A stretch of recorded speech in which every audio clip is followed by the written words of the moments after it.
Mes Mozës dhe Zhakut nuk ka asnjë raport miqësie. Këtë gjë e bëri të ditur vetë poetja Mimoza Ahmeti teksa komentoi përplasjet e fundit me Zhakun. Kjo e fundit, sa se poetja ka ulur nivelin në Firmavit në sytë e saj dhe të publikut, edhe pse në fillimet e saj shpreu mbështetjen për Mozën, tashmë Zhaku tha do i bëj gropën. Moza është artiste dhe ka nevojë të komunikojë në mënyrë intelektuale, por këto nuk dinë dhe e kanë ulur Mozën në sytë e publikut dhe në sytë e mi. Por për Mozën, raportet me Zhakun kanë qenë me ulje ngritje, sipas saj Zhaku ka dalë me partnerin e saj ndërsa ka treguar edhe detaje nga njoja e tyre.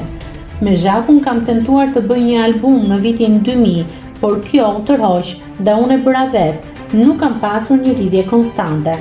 Mikesha nuk kemi qenë, të kesh një shoqe që thua kam ngjarje, nuk janë shkëputje 15 vjeçare dhe ti del me partnerin e saj. Nuk mbaj mend kur kam pirë një kafe të fundit, ka mënyra ekstravagante reagimi dhe ka humbur pikë. Unë i them ulu në tokë dhe flasin, tha Moza. Nëse klikoni mbi butonin subscribe, do t'ju shfaqen të gjitha publikimet tona. Ju ftoj t'i bëni subscribe kanalit, të pëlqeni videot dhe të lini komentin tuaj.